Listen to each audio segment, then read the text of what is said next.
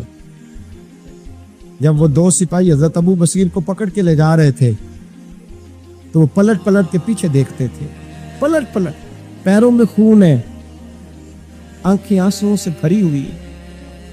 فرماتے ہیں جب وہ پلٹ رہے تھے تو مدینے کی گلیاں بھی رو رہی تھی.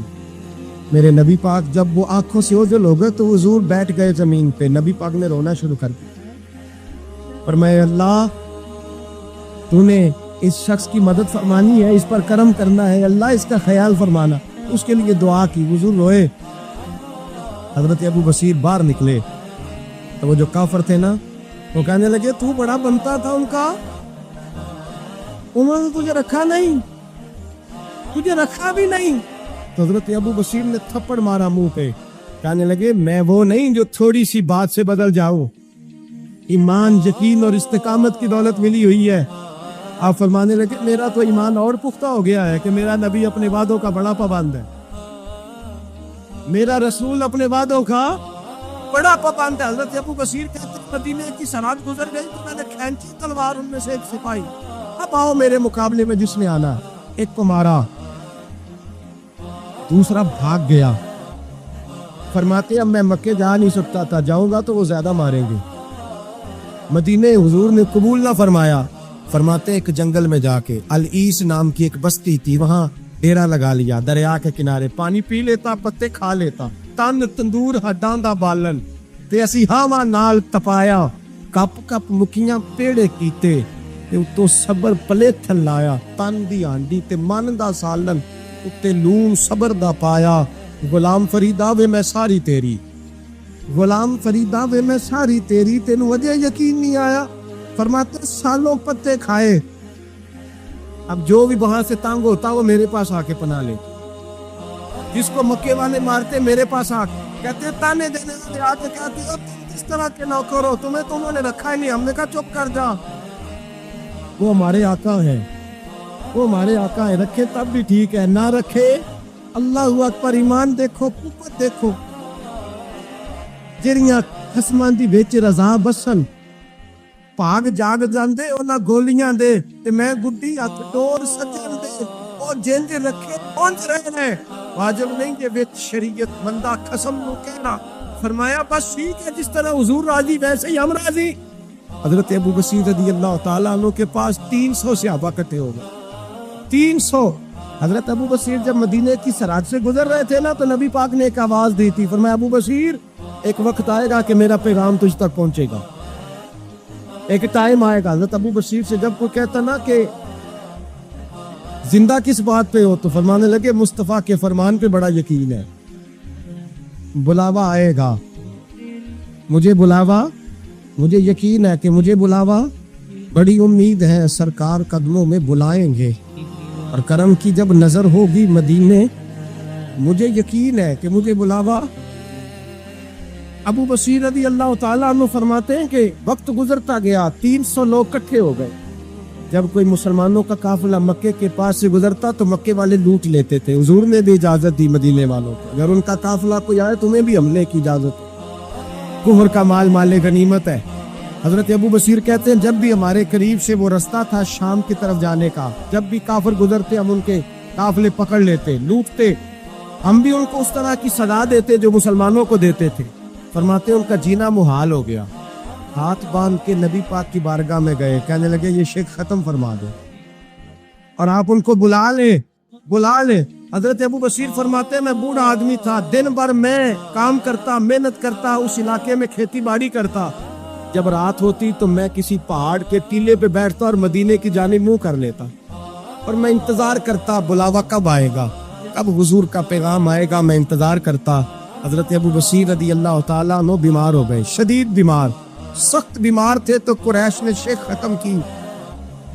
حضرت ابو ہریرہ کہتے ہیں نبی پاک نے 2 صحابہ کو روکا دیا, فرمایا جاؤ اسے جا کے کہو آ جائے, اسے کہو آ جائے. صحابہ کہتے ہیں ہم پہنچے تو ان کا آخری وقت چل رہا تھا, آخری ہجکیاں تھی، امام پر یقین دیکھو، آخری ہجکیاں.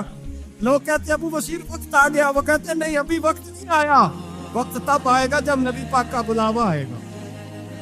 حضور کا وعدہ تھا وقت تب آئے گا جب میرے نبی کا بلاوا آئے گا، بھی بلاوا نہیں آیا تو ابو بشیر کا وقت بھی نہیں آیا. صحابہ کہتے ہم نے جا کے رکا تھمایا، اٹھنے کی بھی طاقت نہیں تھی.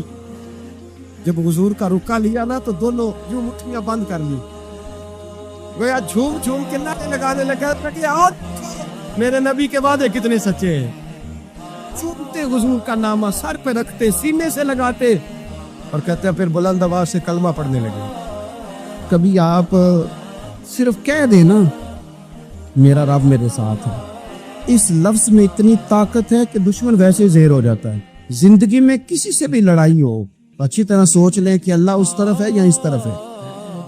اگر آپ زیادتی پہ ہیں تو پھر رب مظلوم کی جانب. اگر اللہ کی مدد آپ کے ساتھ ہے تو دنیا کی کوئی طاقت آپ کو گرا نہیں سکتی.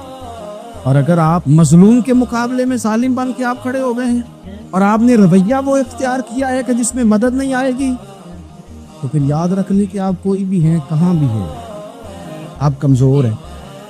طاقتور تھے ابتدائے اسلام میں، ظاہری طاقت کی کفار مکہ کے پاس. وہ ڈنڈوں سے مارتے تھے غریبوں، ان کے ہاتھوں میں ڈنڈے تھے، پر خدائی طاقت ان مظلوموں کے ساتھ تھی. صاحب زرقانی نے لکھا ہے حضرت زنیرہ رضی اللہ تعالی، ایک لونڈی ہے، غریب ہے، ماڑے دا کی کام محمد نس جانا یا رونا. غریب سادی بی بی اور لونڈی کنیزہ، ایک مشرک کی کنیزہ، تینوں نے کلمہ پڑھ لیا. وہ ڈنڈوں سے مارتا، دلوں سے مارتا، تکلیف دیتا.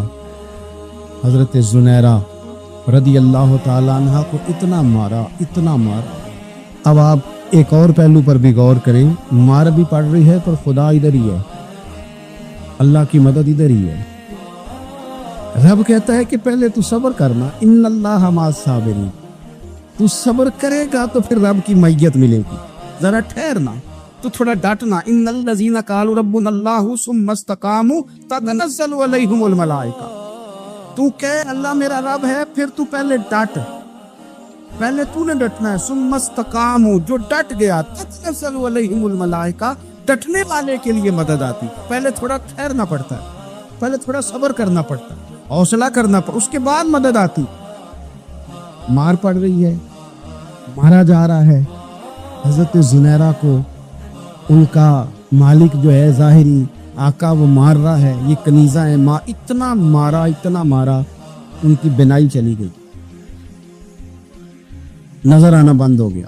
ابو جہل آیا اور کہنے لگا زنیرہ دیکھا نا ہمارے بت تیری آنکھیں لے گئے، معاذ اللہ، لات و منات ہمارے بتوں نے تجھے اندھا کر دیا.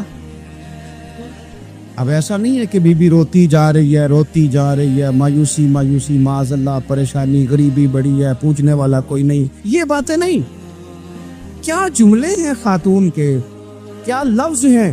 ابو جال نے تنزیہ کہا، معاذ اللہ، کہنے لگا دیکھا نا ہمارے بتوں نے تجھے اندھا کر دیا. تو جناب زنیرہ آنکھوں کی بینائی گئی ہے، رات کو گئی ہے، دکھ ابھی تازہ ہے، لیکن اللہ پہ جو توکل ہے، اپنے مالک سے جو رشتہ ہے وہ اتنا مضبوط ہے، اتنا طاقتور ہے، اس میں اتنی گہرائی ہے کہ حضرت زنیرہ بول کے نا اتنی قوت سے بولی، اتنی طاقت سے بولی کہ پورے کفر پر لرزہ طاری ہو گیا. فرمانے لگی تمہارے کتب کی کیا اوقات ہے تو میری بینائی لے جائیں، یہ میری رب کی حکمت کا تقاضا ہے. جب تک اس نے چاہا زنیرہ دیکھتی رہی، اور جب اس نے چاہا زنیرہ کی آنکھوں کی بینائی چلی گئی، اور اگر وہ چاہے گا نا تو بینائی واپس بھی کر دے گا. نبی پاک صلی اللہ تعالی علیہ وسلم نے ارشاد فرمایا، ایک عورت تھی، طوائف تھی، ساری زندگی اس کی گناہوں میں گزری، معاذ اللہ. پھر وہ ایک کنویں کے پاس سے گزر رہی تھی، ایک پیاسا کتا اس نے وہاں پیاس سے تڑپتے سسکتے دیکھا، اور پھر اس نے اپنے جوتے کو لٹکا کر اپنے دوپٹے کی مدد سے یا جیسے اس سے ممکن ہو سکا اس نے پانی نکالا، کتے کو پلایا، اللہ نے اس کی بخشش فرما دی. آپ ماشاءاللہ ہزاروں میں لوگ ہیں، آپ نے بڑی جلدی مجھے یہ بتانا ہے، یہ حدیث آپ نے پہلے بھی سنی ہوئی ہے نا، میرا خیال ہے کوئی بندہ نہیں رہا جس نے نہ سنی ہو. سنی ہوئی ہے نا ہم نے الحمدللہ. اتنے سارے بندے جو یہاں موجود ہیں انہوں نے سنی ہوئی ہے, تو ظاہر ہے امت مسلمہ میں جتنے لوگ ہیں ڈھیر ساروں نے یہ بات سنی ہوگی. لیکن میرا سوال یہ ہے, میں سڑکوں پہ روڈوں پہ سفر کرتا ہوں, ہم نے یہ حدیث درجنوں بار سنی کہ طوائف نے کتے کو پانی پلایا تو اس کی بخشش ہو گئی. لیکن حال یہ ہے کہ سڑک پر کسی گاڑی سے ٹکرا کر اگر کوئی کتا مر جاتا ہے, اب مر ہی گیا ہے, گاڑی والا, موٹر سائیکل والا, پجاروں والا, بس والا کوئی اتنی جرت نہیں کرتا کہ لکڑی کے ساتھ, رسی کے ساتھ ہی پکڑ کے اسے سائیڈ پہ کر دے.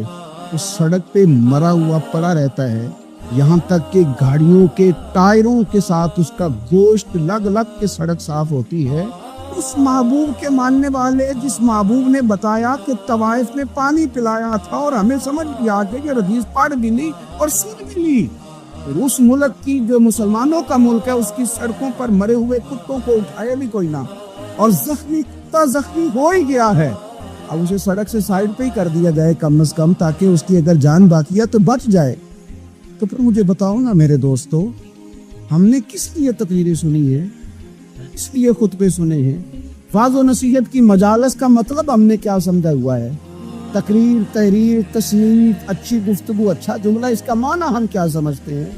تو آج جو خوبصورت گھڑیاں شب برات کی صورت میں ہمیں نصیب ہونے جا رہی ہیں, اس سے پہلے اپنے دل میں یہ ارادہ کرو کہ رب کریم نے ہمیں جتنا دین کا فہم دیا ہے, سمجھ دی ہے, علم دیا ہے, ہم ارادہ کرتے ہیں اب ہم صرف سنیں گے نہیں, پڑھیں گے نہیں, صرف بیان ہی نہیں کریں گے, ہم عمل بھی کریں گے. کوئی تھوڑا سا نا عمل کا رستہ بھی تو میرے عزیز ہونا چاہیے. اب مطلب بہت ساری جگہوں پہ جانے کا موقع ملتا ہے تو لوگ کہتے ہیں پیر صاحب ناراض نہ ہونا, ہم نے بڑا بندوبست کیا ہوا ہے, تقریر ذرا نہ 1.25 گھنٹہ کرنا. میں کہتا ہوں مثلاً آپ مجھے بتائیں نا, 1.25 گھنٹہ تقریر کرا کے آپ نے کیا کرنا ہے؟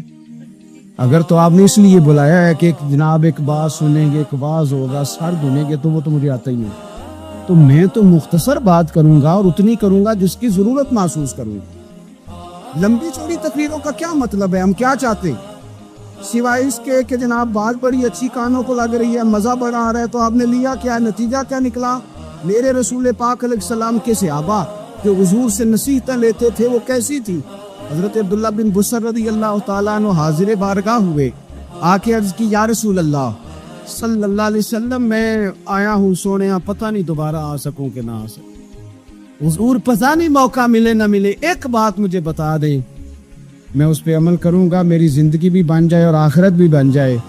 تو کریم محبوب نے فرمایا, عبداللہ زبان کو خشک نہ ہونے دینا, اس کو تر رکھنا. تر حضور کس چیز سے؟ فرمایا اللہ کے ذکر سے تر رکھنا.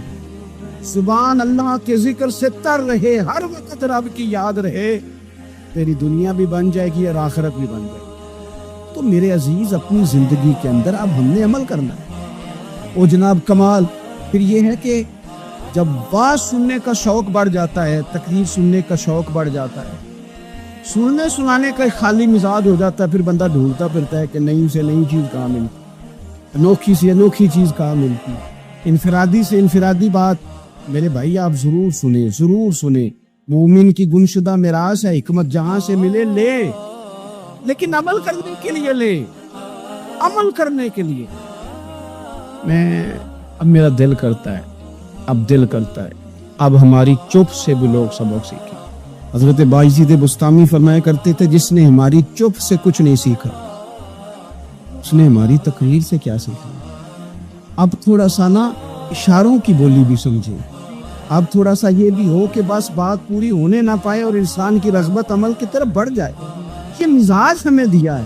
اب تو بھائی آ جائیں آپ, صبح بھی تقریر کر دیں, دوپہر کو بھی تقریر کر دیں, شام کو بھی تقریر کر دیں, تو پھر یہ بھی ہوتا ہے کہ جناب وہ بیان آپ نے جو سنایا تھا نا وہ ذرا دوبارہ سنا دیں. تو میں کہتا ہوں پہلے سننے پر عمل ہو گیا تو نہ کریں.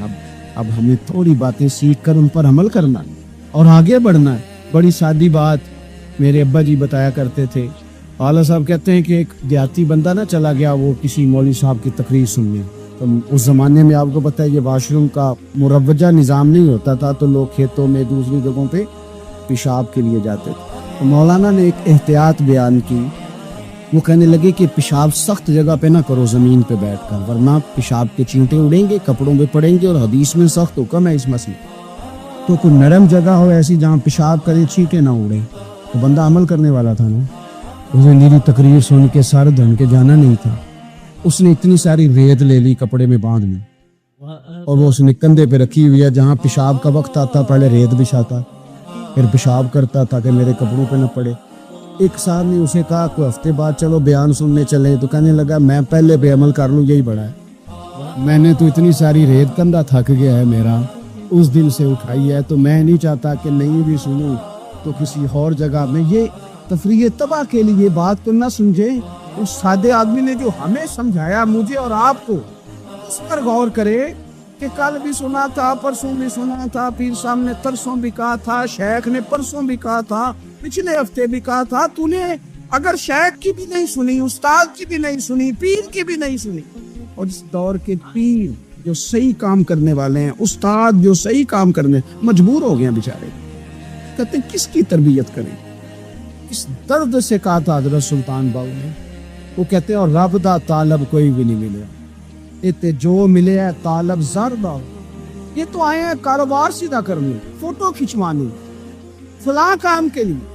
یہ تو وہ جو ہم دینا چاہتے ہیں اس کا تو مزاج ہی نہیں۔ پہلے بھی میں نے کہا تھا، پھر کہتا ہوں مجھے شوق نہیں ہے، خدا مجھے معاف کر دے اس دن سے پہلے جس دن یہ شوق ہو کہ میں سویرے جاؤں گا تو نوٹ لاؤں گا، تو شام جاؤں گا تو نوٹ لاؤں۔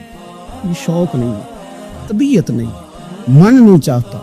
لیکن یہ کہ یہاں بھی آ جائیں خطاب کر دیں، یہاں بھی او خدا کے بندو، ہم کہاں اس قابل ہیں ہم خطاب کریں۔ ہم نے تو نا یہ ایک اذان دینی شروع کی ہوئی، صبح و شام ایک اذان پڑھتے ہیں، ہے یہ پیغام حضرت احمد رضا کہ بارگاہ نبی کے رہو با وفا۔ ہم تو کہتے ہیں ادھر آ جاؤ، ٹھوکریں کھاتے پھرو گے ان کے در پہ آ پڑو، قافلہ تو اے رضا اول گیا آخر گیا۔ ہم تو کہتے ہیں ادھر آپ اللہ رسول کی بارگاہ کی طرف رجوع کرو۔ اور وہ ایک جملے اگر تو عمل ہو گیا، پیار سے باتیں کرتا رہتا ہوں، سب کے ساتھ نہیں کرتا، جس کا مجھے پتا ہو کہ یہ تھوڑا سہ لے گا۔ ایک دوست نے مجھے کہا کہ میں تو آتا ہوں تو مجھے علاقے کے لوگ کہتے ہیں ان کو بلاؤ، تو میں کہتا ہوں پورا عمل کرنا میری غلطی، تو پھر میں باقیوں کو بھی لگا جاؤں گا۔ تو اگر تیرا ہی عمل نہیں ہو سکا تو باقیوں کو میں نے جا کے کیا سمجھانا ہے۔ تو ایک تو آج کی جو رات ہے، اس سے پہلے اپنے اعمال کی طرف میں اکثر کہتا رہتا ہوں کہ شب برات پہ ہر مسجد سے زور زور سے رونے کی آواز آنی بھی چاہیے۔ شب قدر پہ آتی ہے، عمرے پہ جاتے وقت لوگ معافیاں مانگتے ہیں، حج پہ جاتے وقت، اور کروڑوں لوگ یہ کام کرتے ہیں سال میں۔ اگر 25 لاکھ 26 لاکھ آدمی یا 50 لاکھ آدمی حج کرتا ہے اور وہ جانے سے پہلے معافی مانگ کے گیا، توبہ کر کے گیا، اور کروڑوں لوگ ہیں جو شب قدر میں ہیں، شب برات میں ہیں، اور انہوں نے کھل کے توبہ کی ہے، تو پھر میرے بھائی سویرے کرپشن ختم ہونی چاہیے نا ملک سے، سویرے 75% جھوٹ ختم ہونا چاہیے نا۔ ساری رات تو لوگوں نے توبہ کی، صبح 80% حقوق و لباد کا مسئلہ حل ہونا چاہیے تھا کہ نہیں ہونا چاہیے؟ صبح ملاوٹ بہت حد تک ملک سے ختم ہونی چاہیے۔ تو کیا ہم نے سمجھ لیا ہے؟ ہم نے یہ سمجھا ہے کہ شب برات پہ بھی بس ایک رسم ادا کرو، آؤ تھوڑی توبہ کرو چھٹی کر جاؤ، آئیے شب قدر تو توبہ کرو چھٹی کر جاؤ، یا یہ ہم نے مطلب سمجھے حج کرنے گئے، رب کی درگاہ میں حاضر ہوئے، رسول کریم سے بھی جو ہو کے آ جائے اور بدلے نہ، وہاں تک جائے اور بدلے نہ۔ مدینے گئے، کعبے گئے، کربلا گئے، جیسے گئے تھے گھوم پھر کے ویسے ہی آ گئے۔ نتیجہ کیا ہے؟ اپنی زندگی نتیجہ خیز بنائیں۔ آج اس خوبصورت موقع پر جب شب برات ہمارے سامنے کھڑی ہے، اپنے ذہن میں تہیہ کریں اب ہم نے بدل جانا ہے۔ شوگر ہو جائے تو بدلنا پڑتا ہے، اللہ معاف کرے چینی چھوڑنی پڑتی ہے، من پسند مٹھائیاں چھوڑنی پڑتی ہیں، بدلنا پڑتا ہے۔ بلڈ پریشر ہو جائے تو یارو بدلنا پڑتا ہے۔ اگر انسان کو خدا نہ خواستہ کوئی مرض لگ جائے تو بدلنا پڑتا ہے۔ اولاد پیدا ہو جائے تو بدلنا پڑتا ہے۔ گھر میں بیٹیاں پیدا ہو جائیں تو بوڑھے باپ کو بدلنا پڑتا ہے۔ بال سفید آ جائیں تو پھر بھی تو بدل جانا چاہیے۔ انسان کی عمر 40 سال ہو جائے تو پھر بھی تو بدل جانا چاہیے۔ شب برات پہ توبہ کرے تو پھر بھی تو بدل جانا چاہیے۔ اب بدل جائیں، اب ہم بدل جائیں، اب نہ درد ہوتی ہے، گاڑی میں بیٹھے تو کمر پہ درد ہوتی، اب ہم بدل جائیں۔ اب لوگ بتاتے ہیں تیرے بال سفید ہونے لگ گئے، اب ہم بدل جائیں۔ اب لوگ ہمیں کہتے ہیں بچے جوان ہو گئے، اب ہم بدل رہے ہیں نا یارو۔ اب لوگ ہمیں کہتے ہیں کہ اوہو، اب تو آپ اٹھتے وقت زمین پہ پہلے ہاتھ رکھتے ہیں پھر اٹھتے ہیں، بدل نہ جائے۔ محسوس ہوتا ہے کہ نیند گہری نہیں آتی، محسوس ہوتا ہے کہیں کہیں جسم میں تکلیف ہے، اب بدل نہ جائے۔ اب نہ کئی کلاس فیلو چلے گئے دنیا چھوڑ کے، بدل نہ جائے۔ اپنے بہن بھائیوں میں سے کئیوں کا جنازہ پڑا، بدل نہ جائیں۔ ہم میں سے کئیوں نے ماں باپ دفن کر دیے، پھول ڈال دیے قبروں پہ، بدل جائیں۔ اب وقت تھوڑا رہ گیا، کچھ تبدیلی کی طرف آئیں۔ اب توبہ صحیح والی کر لیں، اب استغفار دل سے پڑھ لیں، اب تبدیل ہو جائیں، اب اپنے اندر باہر کچھ تبدیلیاں لائیں، اب اپنے ظاہر اور باطن کو سنواریں۔ اب اللہ رسول کی بارگاہ میں جانا ہے نا، کوئی ایسا نہ ہو شرم آئے حضور کے سامنے کھڑے ہوتے، حیا آئے نبی کریم کی بارگاہ میں کھڑے ہوتے۔ اب کچھ تبدیلی لائیں، آج ارادہ کریں، آج جو توبہ کریں گے وہ صحیح والی کریں، آج جو وہاں استغفار کریں گے اللہ کے حضور حاضر ہو کے تو وہ صحیح والا کریں گے۔ اب کچھ تبدیلی کا مزاج لائیں۔ اور پھر ایک اور بات بھی عرض کروں، ہمارے ذاتی تعلقات سارے دھوکہ ہیں، ہماری جیبوں میں مال سارا دھوکہ ہے، ہمارے بلند و باغ دعوے سارے دھوکہ ہیں، ہمارے بڑے بڑے رتبے سارے دھوکہ ہیں۔ بڑے تعلقات تھے بیٹے کے، پر ماں بیمار تھی تو اسے صحت تو نہیں تعلقات کی وجہ سے میرے سے، بڑے تعلقات تھے نا بیٹے کے، لیکن جب بیماری زور پکڑ گئی تو پھر کیا کر سکا۔ بڑے تعلقات تھے، بڑا پیسہ تھا جیب میں، بڑا کچھ تھا، لیکن جب جناب اسرائیل آئے تو پھر کوئی کچھ بھی نہ کر سکا، پھر اپنے رہ گئے اور جس کو جانا تھا وہ سب چلے گئے۔ تو یہ جتنی چیزیں ہیں نا یہ کچھ نہیں ہے، یہ دھوکہ ہے۔ سچ صرف اللہ رسول کی ذات ہے، حقیقت صرف دین ہے، اصل صرف وہ بارگاہیں ہیں۔ دھوکے میں نہ زندہ رہو، چھوڑ دو یہ بات کرنی کہ بڑے تعلقات ہیں، چھوڑ دو یہ بات کرنی کہ بڑا پیسہ ہے، چھوڑ دو یہ بات کرنی کہ برادری قبیلے علاقے میں بڑا، اور کچھ بھی نہیں ہے۔ کل من علیہ فان، ہوئے نامور بے نشان کیسے کیسے، دیکھو زمین کھا گئی اور جوان کیسے کیسے۔ میں مولانا نورانی کی قبر پہ کھڑا تھا تو میں کہہ رہا تھا مقدور ہو تو خاک سے پوچھوں کہ اے لعین، تو نے وہ گنج ہائے گرا مایا کیا کیے، اتنے بڑے لوگ تو لے گئے، اتنے بڑے لوگ، اتنے بڑے لوگ قبروں میں کدھر گئے؟ سلطان محمود غزنوی کہاں ہیں؟ شہاب الدین غوری کہاں ہیں؟ وہ لوگ جو میدانوں میں آ کے صرف ان کا نام لیا جاتا تھا تو دنیا کانپ جاتی تھی، وہ کہاں گئے؟ اٹھ گئے سب لوگ، چلے گئے، ختم ہو گیا معاملہ۔ وقت اب ہماری طرف پڑ رہا ہے، اب تیزی ہے، اب پیغام اجل آیا، کئی ہمارے ارد گرد سے اٹھا کے لے گیا، اب ہمیں بھی تو واپس لوٹنا ہے نا، تو کچھ تیاری کر لیں، کچھ ارادہ کر لیں۔ اور بارگاہ رب رسول کی اس طرح کی ہے کہ بس جانے کی دیر ہے، بس صرف جانے کی دیر ہے، صرف جانے۔ اور اللہ رسول کی بارگاہ دوستو وہ والی ہے کہ جہاں نا زیادہ منت بھی نہیں کرنی پڑتی۔ وہ جو 4-5 لوگ تھے نا مکہ مکرمہ میں، انہوں نے بہت ہی اسلام کی مخالفت کی حد کر دی تھی، ان کے لیے حکم ہوا تھا جہاں ملے قتل کر دو۔ اکرمہ تھے، ابن خطل تھے، کچھ اور لوگ تھے، تو پتہ ہے ان کو کسی نے مشورہ کیا دیا تھا؟ کسی کافر نے مشورہ دیا، پر پتہ صلاح کیا دی تھی؟ اس نے کہا تھا تم نے بڑی زیادتیاں کی ہیں، بڑے بے ادب ہو، کسی صحابی کے قابو نہ آنا، مار دیے جاؤ گے، اپنی خطاؤں کے سبب سے تم مار دیے جاؤ گے، لیکن اگر کسی طریقے چھپتے چھپاتے رسول پاک کی بارگاہ میں پہنچ جاؤ نا، اگر وہاں کسی طریقے چلے جاؤ۔ انہوں نے پوچھا معافی کیسے مانگیں گے، منہ کیسے دکھائیں گے، ہم نے اتنے ظلم کیے، اتنی زیادتیاں کی، کیسے معافی مانگیں؟ تو کہنے والے نے کہا کہ نہیں کچھ نہیں، تم بس کہہ دینا ہم آ گئے۔ اس سے زیادہ تو بات ہی کوئی نہیں، اتنا ہی تو صرف کہنا ہے آ گئے، اور نہ آتے تو جاتے بھی کہتے، بس تم اتنا کہہ دینا ان العبد اذا اعترف ثم تاب تاب اللہ علیہ۔ نبی کریم علیہ السلام نے فرمایا بندہ جب آ کے کہتا ہے نا یا اللہ میں بھول گیا تھا، غلطی ہو گئی، ان العبد اذا اعترف، مان جو گیا ہوں، غلطی ہو گئی، جب کہتا ہے نا میں بھول گیا ثم تاب، پھر وہ توبہ کرتا، تاب اللہ علیہ، اللہ دیر کرتا ہی نہیں، فوراً توبہ کو قبول فرما لیتا۔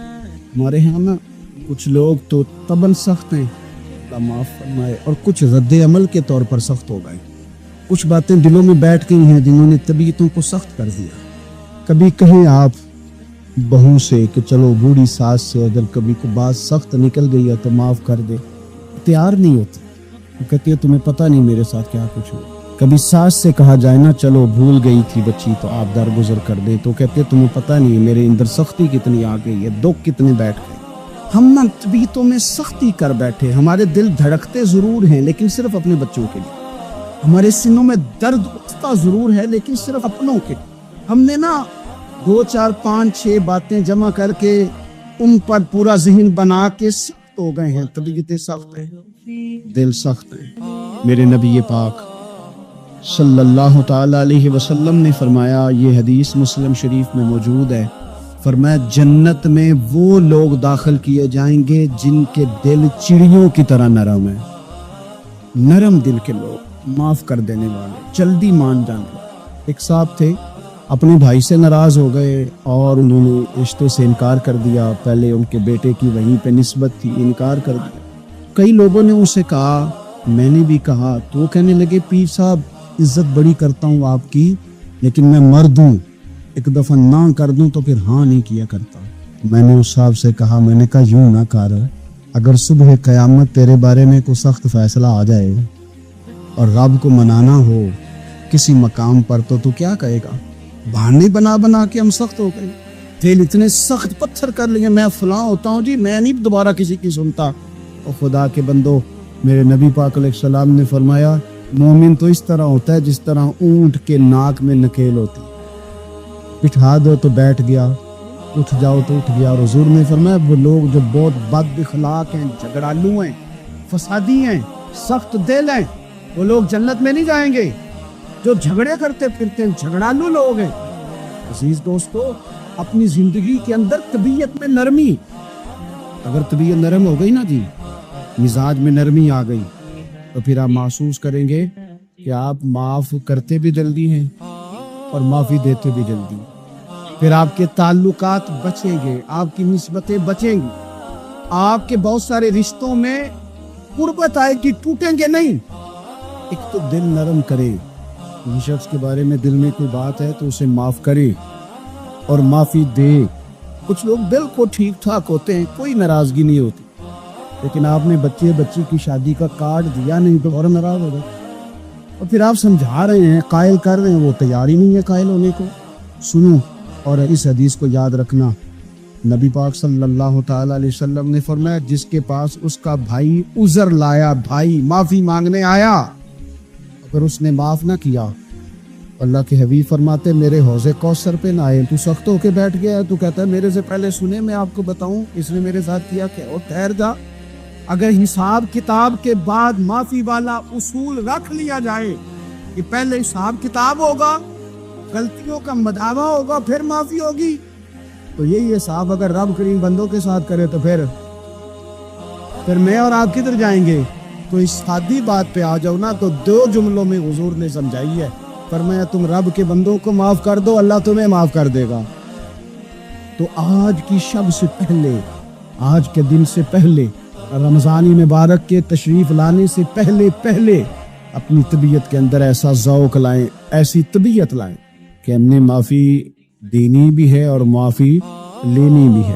بعض اوقات ہم رسم ادا کرتے ہیں شب برات سے پہلے، یہ سوشل میڈیا پہ چل گیا، فلانے کو فلان کہہ دیا، اگر کوئی کبھی ہوئی نا تو معاف، ایسے تو نہیں نا معافی ہو۔ ہمیں پتہ ہوتا ہے ہم سے کون ناراض ہے، ہمیں خبر ہوتی ہے ہم نے کس کو تکلیف دی، ہمیں پتہ ہوتا ہے کس نے ہمارے لہجوں سے پریشانی پائی ہے، کون ہے جو ہماری وجہ سے اذیت کا شکار ہے، تو اس سے جا کے معافی مانگے۔ تو یہ چیزیں معافی کا سبب بن جائیں گی. اور پھر میرے نبی پاک صلی اللہ علیہ وسلم نے 2 چیزیں اور بھی بیان کی ہیں. میرا دل کرتا ہے کہ وہ بھی ذرا آپ کو عرض کر دوں. حضور سید عالم علیہ السلام نے نا جنت میں لے جانے والے جب اعمال بیان کیے، حضور علیہ السلام نے فرمایا کہ ایک تو زکوٰۃ صحیح ادا کرنا، شرک سے بچنا، توحید پہ قائم رہنا، اور زکوٰۃ ٹھیک ادا کرنا، اور اپنے رشتہ داروں سے اچھا سلوک کرنا، جنت میں داخل ہو جاؤ گے. جو ہمارے زیادہ قریبی لوگ ہوتے ہیں نا، ان کا حق بھی شریعت نے زیادہ رکھا، اور یہ بازو کا تکلیف بھی زیادہ دیتے ہیں. لیکن میرے عزیز، ایک بات سمجھ لیں اچھی طرح سے اور اپنے دل میں بٹھا لیں، میں نے درجنوں بار کہی ہے، پھر کہتا ہوں، اللہ تعالیٰ نے جو خاندان میرے لیے پسند کیا ہے نا، مالک نے مجھے وہاں پیدا کیا. تو جو چچا اللہ نے میرے لیے پسند کیا وہ مجھے بھی پسند ہونا چاہیے، اور جو ماموں اللہ نے میرے لیے پسند کیا ہے وہ مجھے بھی پسند ہونا چاہیے. انسانوں کے اندر کمزوریاں بھی ہوتی ہیں، خوبیاں بھی ہوتی ہیں، لیکن ہمارا یہ مسئلہ بن جاتا ہے کہ ہم نہ صرف کمزوریوں کو ڈسکس کرتے ہیں، خوبیوں کا تذکرہ کرتے ہوئے اپنے مزاج کے اندر اس بات کو آپ نے پیدا کرنا ہے. آج ایک اور ارادہ بھی کریں، ایک اور اپنے ذہن کے اندر بات بھی زیادہ شوق کے ساتھ پیدا کریں. آپ یہ کوشش کریں کہ اپنی صلاحیتوں کو دیکھیں کہ آپ میں کیا خوبی ہے. بولنے کی ہے، لکھنے کی ہے، مال خرچ کرنے کی ہے، کسی کو پیغام دینے کی ہے. مسجد نبوی شریف میں ایک بی بی صرف جھاڑو خالی دیتی تھی، بیمار ہو گئی تو سرکار تیمارداری کرنے گئے، اور صحابہ نے حضور کو اطلاع دیے بغیر تدفین کر دی، جنازہ پڑھا دیا. تو حضور نے قبر پہ کھڑے ہو کے دوبارہ جنازہ پڑھایا. اپنے وجود کو بیکار نہیں رکھنا، اس سے کوئی کام نہیں. اللہ فرماتے ہیں افحسبتم انما خلقناکم عبثا وانکم الینا لا ترجعون. فرمایا تم کیا سمجھتے ہو ہم نے تمہیں بیکار پیدا کیا ہے، اور کیا سمجھتے ہو تم نے لوٹ کر ہمارے پاس آنا نہیں؟ ایک ذرہ بھی تو بیکار نہیں ہو سکتا، لہذا میں کسی شخص سے بیزار نہیں ہو سکتا. اپنی اس صلاحیت کو ضائع نہ کریں. ہم نہ بہت سارا وقت ضائع کر رہے ہیں، ادھر ادھر موبائل کھول لیا، دیر تک فلانی چیز دیکھی، پھر فلانی دیکھی، پھر فلانی بحث کی. اپنے آپ سے نہ کچھ کام لیں، کچھ خدمات کریں. ہم زیادہ وقت لوگوں کا انٹرویو کرنے میں ضائع کرتے ہیں، دوسروں کی تفصیلات حاصل کرنے میں وقت ضائع کرتے ہیں، لوگوں کا دھیان رکھنے میں وقت ضائع کرتے ہیں. آج کے بعد اپنا دھیان رکھنا ہے، اپنی صحت کا دھیان رکھنا ہے، اپنے معاملات کا اپنے اوپر تھوڑی توجہ دینی ہے. کوشش کرنی ہے کہ کس حد تک ہم اپنی صلاحیت سے فائدہ لے کے کسی کا کچھ نفع کر سکتے ہیں تو وہ نفع کریں، اپنے وجود کو نفع بخش بنائیں. حدیث پاک سنیں گے تو آپ محسوس کریں گے کہ اللہ کتنے اجر دینے والا ہے. نبی پاک علیہ السلام نے فرمایا جس نے دین کے رستے میں اتنی دیر بھی قتال کیا، لڑا، اتنی دیر جتنی دیر اونٹنی کا دودھ دھونے میں لگتی ہے، اتنا تھوڑا وقت بھی دین کے لیے اگر کوئی نکلا، جد و جہد کی، قتال کیا، لڑا، فرمایا اس بندے کو بھی اللہ جنت عطا فرما دے گا. اتنا تو کام کرے، اتنا تو کام کرے. اور حضور علیہ السلام نے رغبت دلائی، یعنی جتنا بھی عمل، حضور فرمانے لگے کسی عمل کو چھوٹا نہ سمجھنا، کچھ نہ ہو سکے تو اپنے بھائی سے مسکرا کے میلی لینا، اللہ اس پر بھی صدقے کا ثواب عطا کر دے گا. اور نبی پاک علیہ السلام نے فرمایا دوزخ سے بچ جاؤ صدقہ دے کے. خیال آتا تھا یا رسول اللہ کتنا کو دے؟